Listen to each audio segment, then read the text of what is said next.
शिवं शिवं। नमस्कार, आप सबका हमारे चैनल श्रीमद् होम रेमेडीज़ पर स्वागत है। इस वीडियो में हम आपको बताने जा रहे हैं वृक्षारोपण और वास्तु किस तरह से एक दूसरे से रिलेटेड है, किस तरह हमारे ग्रह इनसे प्रभावित होते हैं या कौन सा ग्रह इनसे प्रभावित होता है। और कोई भी स्पिरिचुअल प्रोडक्ट आप omja.com से प्राप्त कर सकते हैं। omja.com हमारा खुद का अपना साइट है जहाँ पे काफ़ी सारी चीज़ें आपको किफ़ायती मिलेगी। तो चलिए हम वृक्ष और वास्तु के बारे में डिस्कशन करते हैं, इनफैक्ट बताते हैं। देखिए, वृक्षों की महत्ता है कि जो पुण्य अनेकानेक यज्ञ करवाने अथवा तालाब खुदवाने या फिर देव आराधना से भी अप्राप्य है, वह पुण्य महज एक पौधे को लगाने से सहज ही प्राप्त हो जाता है। ऐसा हमारे शास्त्रों में वर्णित है।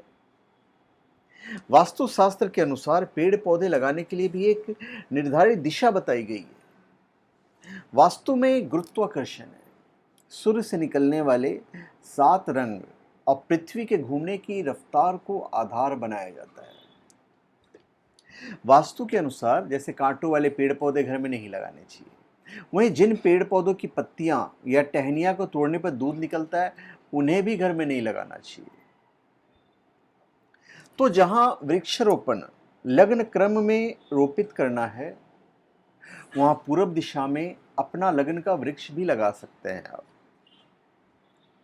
तो यहां से विपरीत घड़ी की दिशा में क्रम से अन्य वृक्ष लगा सकते हैं।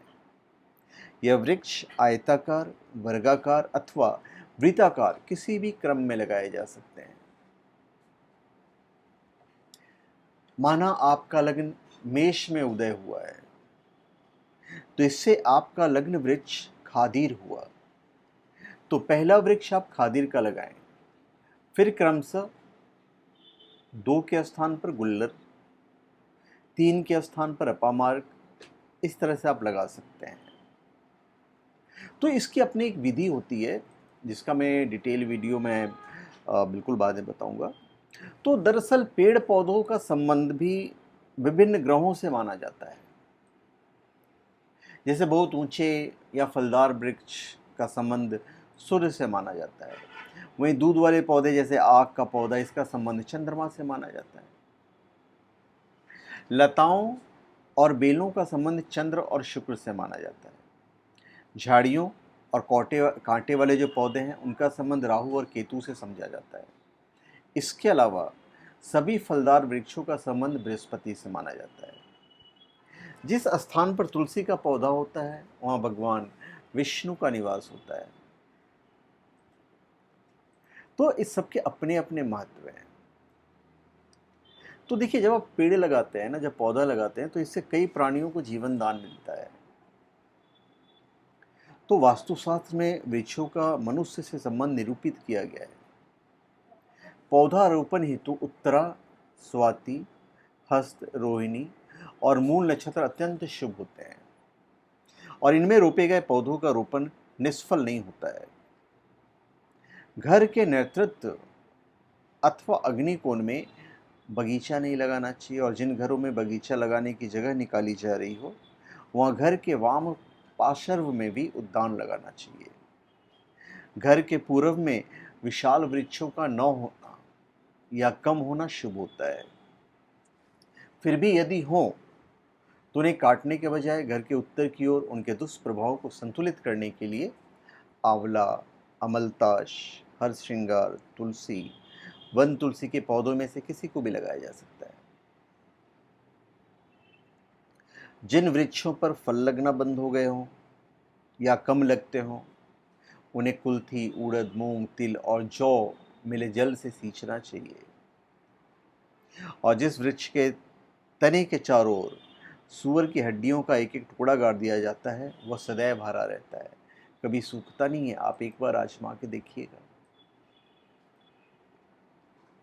मनी प्लांट एक ऐसा पौधा है जिससे घर परिवार में हमेशा लक्ष्मी रहती है। ऐसे पौधे जिनमें दूध जैसा द्रव्य निकलता है, उन्हें घर के बाहर लगाओ। केले के पेड़ को ईशान या उत्तर दिशा में लगाने से सुख, शांति और समृद्धि आती है। घर के दक्षिण और पश्चिम में ऊंचे वृक्ष नारियल, अशोक आदि लगाने चाहिए। जिस व्यक्ति को शनि से संबंधित बाधा दूर करनी हो उसे शमी का वृक्ष लगाना चाहिए। घर के उत्तर पूर्व क्षेत्र में कम ऊंचाई के पौधे लगाने चाहिए।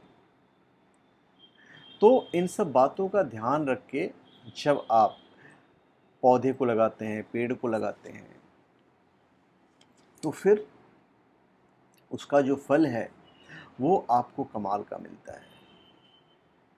प्रारंभ में वास्तुशास्त्र संबंधी साहित्य, पुराण, आगम, ज्योतिष और शिल्प आदि के ग्रंथों का भाग रहा है। विश्वकर्मा वास्तुशास्त्र और सम्रांगन सूत्रधार उत्तर भारत के स्थापत्य की प्रतिनिधि रचनाएं हैं। इसी प्रकार मानसार और मैमत दक्षिण भारत के स्थापत्य प्रतिनिधित्व करती हैं। तो वास्तुशास्त्र के प्राचीन नियमों, नारद संहिता, अजुर्वेद, कौटिल्य के वास्तु नियमों के अनुरूप वृक्षारोपण के अपने नियम होते हैं। यह वह नियम है जिन्हें सर्वथा भुला दिया गया, अब कोई इसे याद नहीं रखता।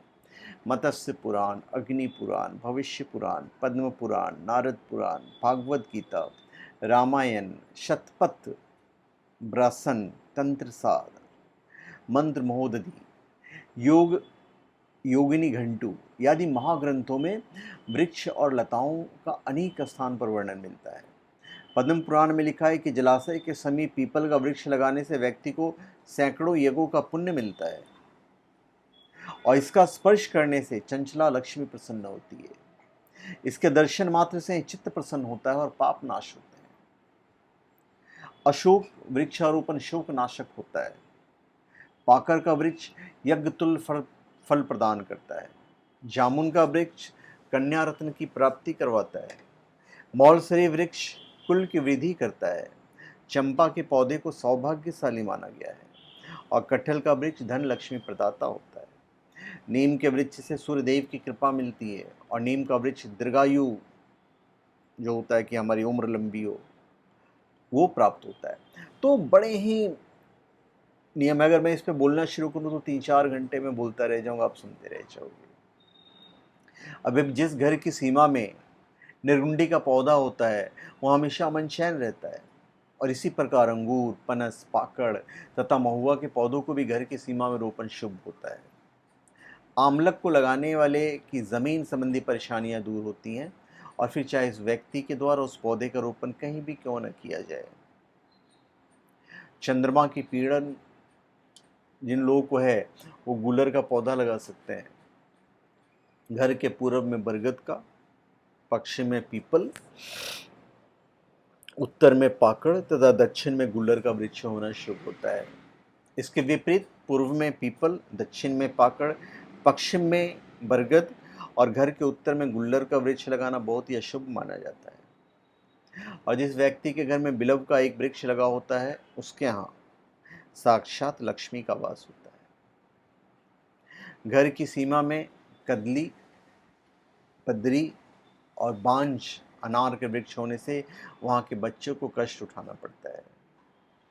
घर में रेगिस्तानी पौधों का होना शत्रु बाधा, अशांति और धन हानि का कारक माना जाता है।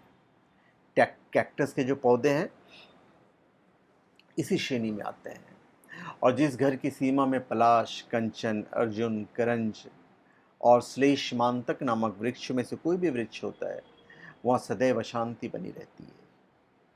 बेर का वृक्ष अधिक शत्रु पैदा करता है। बेर का वृक्ष घर की सीमा के बाहर ही शुभ होता है।